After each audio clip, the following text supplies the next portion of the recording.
conference commences at the Jubilee House. We'll be taking you there live. But my colleague Max Ogbagba is also just close to the Jubilee House, where individuals have gathered as tributes continue to pour in for the deceased, including the late Defense Minister, Dr. Edward Mahama, as well as the late Environment Minister, Murtala Mohammed. Individuals have come out with candlelight paying their last respects, even as we know that the bodies of the individuals have been sent to South Africa for DNA samples to be collected to identify them so the state can give them that befitting burial, because we know the child remains of the individuals have been subject of controversy so far as families try to identify who exactly is who. We also know tonight that the black box has been found. An investigative team deployed by government and the military apparatus on the ground tell us that they have found that black box. We're waiting to be told the content of the black box, but we know that currently the president is about to address the nation. Those are some of the questions that we are hoping he would answer tonight as we look forward to that address. Let's cross for now to my colleague Maxwell Ogbagba on the ground. Maxwell, what can you report? At the Jubilee House, in some minutes, President Mahama will be addressing the nation right from the Jubilee House. We're waiting for that address to begin at 9 o'clock p.m. It's 9 o'clock p.m. So any moment from now, the President of the nation will be addressing the country. But where we are standing today, right now, the ceremonial grounds, this hallowed ground today has soaked more tears than water today. That is because hundreds of mourners from all walks of life gathered here earlier in the day for a candlelight lighting and flower laying ceremony with the President of Ghana himself present, the Vice President, Chief of Staff present, top government officials, top government appointees, members of Parliament, and people from all walks of life present here earlier in the day. We still can see some of the flowers that the loved ones, family, friends, dropped. They are still, there. And the candlelight also well lit, there as a form and symbolizing, the remembrance of the 8 persons, we lost in that tragic incident. Earlier in the day, like I mentioned, scores of people gathered here on this ground. This evening also, we have quite a number of them here. We'll be speaking to them before we listen to the President's address. Let's get closer to them. In the morning, we had a lot of officials, government officials, ministers, members of Parliament, and people from all walks of life. This evening, these 3, this gentleman and then these 2 ladies you see here, tell me, the 2 ladies, they tell me that they do not know any of the persons on there who died in that tragic incident, but they feel compelled, to come here, to come and show their respect, give their last respect, here as a form of dropping, flowers or lighting a candle. Let me speak to them. Hi, what's your name? My name is Abanga Belinda. Abanga Belinda. And then hi, what's your name? I'm Patricia. Patricia. Okay. First of all, let me ask you, you live around? Yeah, we live at Cantonment. Oh, at Cantonment? Yes, please. Okay. And you decided to come here this evening? Yes, please. We came to, when we heard the news, we were really sad because as Ghana, we have heard what these humble souls have done to the country. So we just came to pay our last respects. Yeah. A lot of the people I interacted with earlier in the day shared deep personal connection, some of them familial relations, with the 8. But these ladies tell me that they've never even met them in real life before, but they feel compelled, to come here today. Let me find out from you. What's the name again? Patricia. Patricia, tell me, how did you hear the news? Well, I heard the news in the morning. Not in the morning. I heard the news in the afternoon. Okay. I was at work when I heard the news. So, we were all shocked. We couldn't work. We couldn't work, where it was sad news to all of us. It was shocking. It's a shocking news to all of us. We heard the news in the afternoon. Yeah. We were at work when we heard the news. So that's it, Yeah. In this period, a lot of people are grieving. Family members, friends, work colleagues are all grieving. And many are exploring all options available to deal with the grief and the deep sorrow that they're feeling, right? I don't know if the two of you, any of you, has lost a loved one before, and how you were able to, overcome, that grief. Maybe you want to share your strategy, with the many people watching us right now. Any personal stories to share? Lost any loved one, and how did you deal with it? Yeah, I lost my grandmom. That was 4 years ago. I mean, the pain is very sad. We wish that this is a point where you wish that they should stay forever, but we have no power over what God has decided. So we just leave everything to God. I mean, you love them, but God loved them more. Yeah. Okay. Patricia, lost any loved one, and you want to share a strategy, how you dealt with it, how you coped with it, how you were able to, your coping mechanism, how you were able to overcome, that. That was my uncle. A long time ago, 6 years ago. Yeah. But, nothing we can do about it. Death has his own thing to do, so we can't do anything about it. We just have to, accept it like that. So, yeah. For these 8 you see behind us, what do you think would be the most befitting, tribute that we can give to them? Do you have any ideas? I think that maybe as a nation, maybe giving them the state burial. Yeah. Okay. For it may be able to comfort the families. Yeah. That's what I think. That's what you think. Okay. Patricia, think about your suggestion and recommendation. I'll come to you shortly. Yeah. But we have another gentleman here with us. Hi, what's your name? Richard. Okay, Richard, where are you coming from? I'm from Medina. From Medina? Yeah. Okay. Why do you feel compelled, to be here today? Yeah, because of the loss of the 8 souls that we lost in the aircraft. That's why I'm here. Okay. Yeah. Do you know any of them, like the 8? Do you know Normally, I know Mr. Omaniwama. Okay. Yeah, very well. From afar? From afar, yeah. Okay. And aside from him? Aside from him, then our vice chairman, the NDC, Sapon. Yeah. Okay. I know him very well. Okay. Yeah, he played a role very well during his time at the election day. Make sure everything goes on well. And he still have a position in the party. During 2012, that I know, he helped Mr. Atambas before. Okay. Yeah. He did a lot for the NDC party. And his death like this, it's painful for me. As you can see, my body was shaking. How did you hear the news? I heard the news from my boss. Okay. Yeah, he called that I see what is going on social media, and I said, no, what is going on?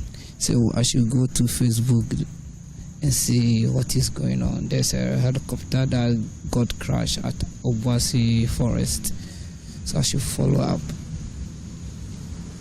I said, okay. So I went to Facebook. Truly speaking, I saw what happened. So I got in tears from that yesterday to now. What I will say is, we leave everything to God. But the president who was target. Well, it would be difficult to talk about that now because we cannot independently, verify, this claim that you're making. So maybe we can stay away from that area. Okay. Yeah, unless Monday 8th. All right. Yeah. Now, my condolences for every. Earlier, you were telling me that you were at the funeral of Ambassador Sampi Yale. Yeah. He was buried when? Yeah. When were you at that event? At that funeral? I was at the State House. Okay. Yeah. You were at the State House? Yeah. At that particular funeral. Okay. I was asking the two ladies the recommendations, any recommendations or suggestions from them for people grieving, for those who find themselves, in deep sorrow at this point. Any coping mechanism that you think can help them overcome their grief. Personally, I couldn't sleep the whole of yesterday. I had sleepless night. Me too. Like that. It happened to me like that. Couldn't sleep because of what happened. Okay. So it turns to a prayer for me. I have to pray because the thing is not a normal thing that happens. I decided to see any of the leaders to talk about this issue, but I couldn't get anyone that I'll talk to. Okay. Yeah. Let me ask you, have you ever lost like a loved one, and how were you able to cope with the grief? I lost my parents as well. So parents? Yeah, both parents? Both parents when I was young. Okay. They've died. Actually, my mom passed on when I was young. Yeah. So I couldn't know my mom by then. So I got like 13 years before they show her picture to me. But after my dad, I was 13 years. I completed GSS 2004. But then 2010 he was about to help me to continue my education. And later he also passed on, so I couldn't continue my education. Okay. So I lost my dad, which is a very great person to me. Okay. I passed through a lot. Okay. And then during 2012, at Amel's funeral, that was another shock thing for me. That day, I nearly killed myself because of that.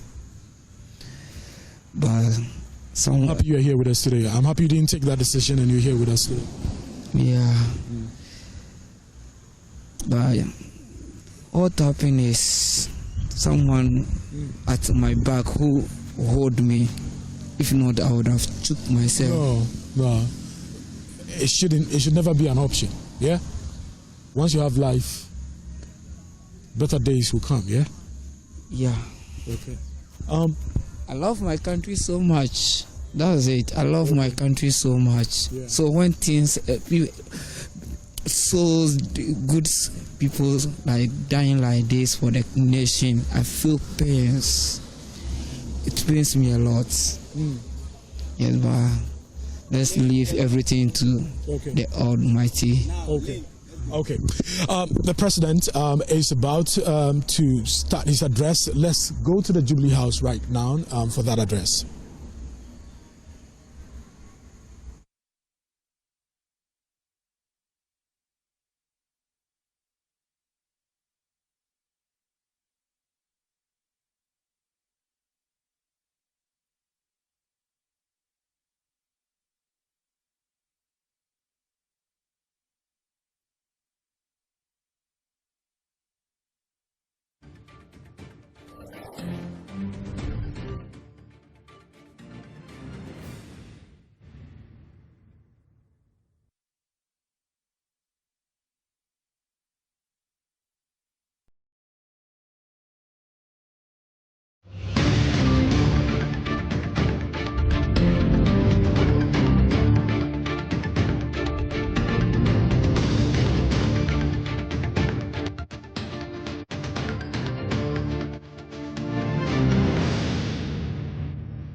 Well, President John Dramani Mahama is set to address the nation for the first time since that tragic incident that led to the loss of 8 lives. Individuals important in government that was going to that event in the Ashanti region, and unfortunately, they passed on. President John Dramani Mahama on your screens now. Let's take you there live. It is with a profoundly heavy heart that I address you tonight. Yesterday, a tragic helicopter crash in Adanse Krofom claimed the lives of 8 cherished members of our Ghanaian family. The victims of this accident include 5 passengers and 3 dedicated members of the Ghana Armed Forces. Among them were Dr. Edward Kofi Omaniboama, Minister for Defense; Alhaji Dr. Murtala Muhammad, Member of Parliament for Tamale Central and Minister for Environment, Science and Technology; Alhaji Muniru Mohammed Limuna, Acting Deputy National Security Coordinator; Samuel Sapong, Vice Chairman of the National Democratic Congress; Samuel Abuaje, Deputy Director General of NADMO; and Squadron Leader Peter Anala of the Ghana Air Force, Flying Officer Chum Ampedu of the Ghana Air Force, and Sergeant Ernest Ado, also of the Ghana Air Force. This tragedy represents a deep personal loss for me. I shared a close bond with many of those individuals who died. Our nation is grieving, and on behalf of the government and the people of Ghana, I extend my deepest condolences to their families, friends, and their loved ones. Know that our entire country mourns with you. We share your pain. Your loss is our loss. A loss of dedicated public servants, intellectuals, and individuals who tirelessly worked for a better Ghana. These 8 individuals dedicated their lives to Ghana's progress. That their final moments were spent in service is a testament to their unwavering commitment. We have lost some of our nation's brightest minds, and this is a moment of shared heartbreak, a time to reflect on the preciousness of life, the sacrifices of public service, and our gratitude for those who dedicate themselves to the well-being of our fellow citizens.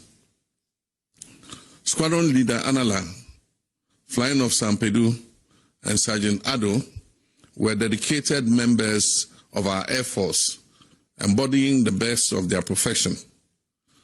Alhaji Muniru Mohammed Limuna was a humble yet effective public servant. Samuel Sapong was a respected statesman, and Mr. Samuel Abuaje was a promising young leader. Dr. Omaniboama was a brilliant and dedicated leader, and Alhaji Dr. Murtala Mohammed was a passionate voice for his constituents and a champion for environmental stewardship. These gallant men each served Ghana with distinction. And as we mourn, questions about the cause of this tragedy are only natural and important. And I want to assure the families and the nation that the Ghana Armed Forces has initiated a full and transparent investigation into the circumstances of this crash. An investigative board of inquiry has been set up to investigate the cause of the crash. The flight data and cockpit voice recorders have both been retrieved. All 8 of the bodies of our departed comrades have been retrieved, and the government is in close touch with the bereaved families about identification of the bodies and final interment.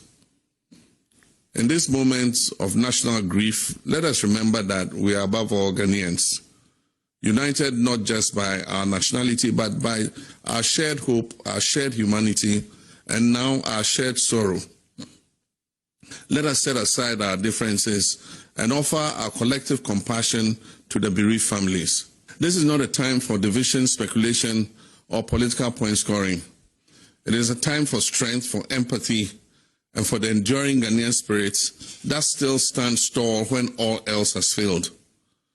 Let our words be of comfort, our actions be of kindness, and our unity be the tribute we offer to those whose lives have been lost. to the families, to the Ghana Armed Forces, to the ministries and departments that have lost dedicated staff, and to the National Democratic Congress, which mourns the passing of valued members, may you find strength in their memory and their legacy. May we all be comforted by the knowledge that though they are gone from our sight, they remain forever in the spirit of the nation they so faithfully served. On Saturday, 9th August at 5 p.m., the nation will gather at the forecourt of the State House for an evening of reflection and memorial in honor of our departed colleagues.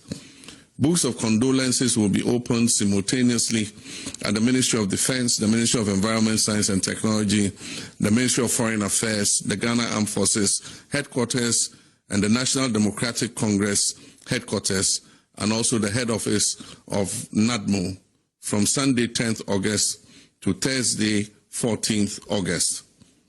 On Friday, 15th August, an interdenominational state funeral will be held for the 8 heroes at the Black Star Square. My brothers and sisters, my fellow countrymen and women, may God bless their souls, and may God bless our homeland, Ghana.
There, the address by His Excellency John Dramani Mahama from the Jubilee House, the presidency, the seat of government. Indeed, the key takeaway from the speech, full-scale investigations have been initiated into this tragic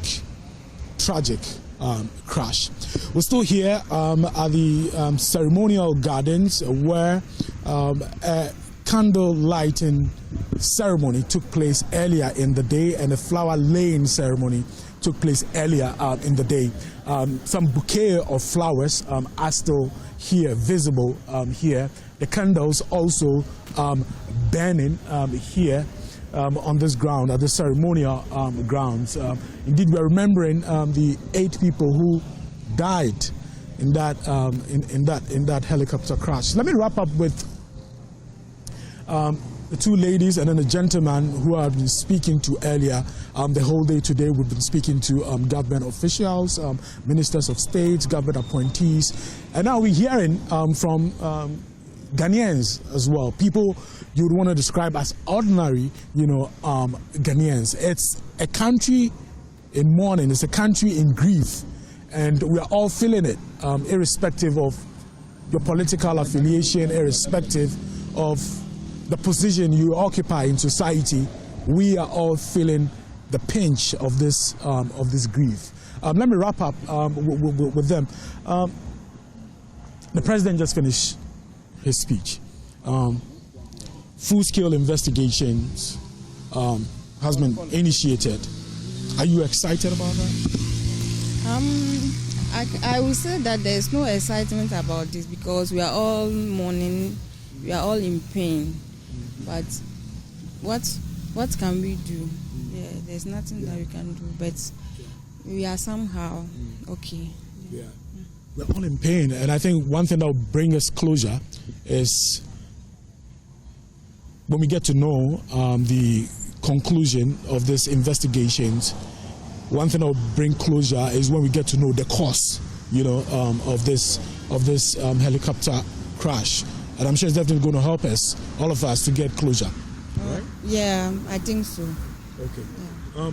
I don't know what you make of it. Investigations initiated, full-scale investigations initiated into this helicopter crash. Are you happy about it?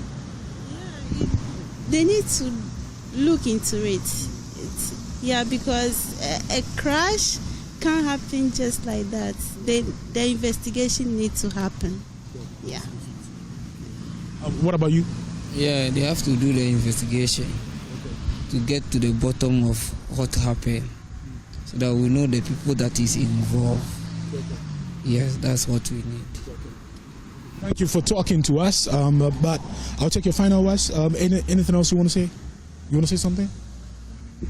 All what I want to say is that I want to tell all Ghanaians that we should all take heart. Yeah, the pain is very deep, but we should take everything. We should leave everything in the hands of God. Yeah. My final message, Patricia. As she says, yeah, that's it. Final word. My final word is for the president. I'm advising him that his security should be tight, more very tight. That's what is important. Yeah. Thank you for joining us for this conversation, and I admire your strength as well, for speaking to us. Not many, I've been saying, not many are able to gather the strength, to speak to us in this time of great national, tragedy. So I appreciate your time, yeah? Thank you. Okay. So, Faustina, that's it. The address has ended. We've had a steady stream of, mourners arriving here at the ceremonial gardens. Some of them have been dropping flowers here. Some of them have also been lighting candles here. Now, this ceremonial gardens is open to the public. So if you are at home watching television, you can come here right in front of the Jubilee House, in front of the presidency. When you come here, the security personnel here would usher you in gently. You can drop your flowers, light a candle here as we mourn these great 8 of our compatriots. Like I mentioned earlier, this ground today soaked a lot of tears more than water. I was standing some meters away here. We had government officials, standing somewhere here. President Mahama himself shedding tears at a point, and for the chief of staff, you could tell he was visibly shaking. Many times he had to take off his glasses to wipe his tears. And that in itself is a reflection of the state that we are in right now as a country. And many of the people I spoke to call for investigations. And I'm sure right now they are in their homes, they've watched the president's address and they are excited that investigations, have been full-scale investigations have been initiated into that tragic, crash. But for the presidency, like in the statement that was released yesterday, the president officially called off all of his official engagements, for the week, and then declared 3-day national mourning. The first day of the national mourning is ending. Tomorrow will be the second day, and then the third day, the final day, will be on Saturday. And like you mentioned, there'll be an event at the State House, a moment of reflection to celebrate our 8 compatriots who died in that unfortunate, incident. So tomorrow is another day. We'll be coming your way from the presidency with updates from here. But for now, remember that it's a nation wrapped in grief and sorrow. Over to you, Faustina, in the studio. Indeed, Maxwell Agwagwa, quite a sad day. We could see the president visibly distraught when he gave that address for the first time, addressing the nation. If you just tune in, let me run you through some of the key takeaways from his speech tonight. He says that an investigative board of inquiry has been set up to investigate the cause of the crash. It also tells us that the flight data as well as the cockpit voice recorders have all been retrieved, and I'm sure that investigators will be combing through that evidence just to get ideas as to what exactly led to the crash. Now, he goes on to state that in this moment of grief that we are in as a country, it's not a time for division, speculation, or political point scoring, and he hammers on that. He also commiserates with the families of the bereaved. It's key to note that he tells us that on Saturday, 9th of August at 5 p.m., the nation will gather at the forecourt of the State House for an evening of reflection and memorial in honor of the departed colleagues. He tells us that books of condolences will be opened simultaneously at the Ministry of Defense, the Ministry of Environment, Science and Technology, the Ministry of Foreign Affairs, the Ghana Armed Forces Headquarters, the NDC's headquarters, as well as the Office of NADMO and other key institutions on Saturday, 10th of August, and also on Thursday, 14th of August. He goes on to tell us that on the 15th of August, an interdenominational state funeral will be held for the 8 heroes at the Black Star Square. And he goes on to tell us that as a nation, that we should be strong in times like this. Well, that address just giving us hope in times like this, where the nation is distraught following the passing of 8 individuals, key members in society. My name is Faustina Safo. You're still watching the Joy News channel. Please log on to myjoyonline.com for more news.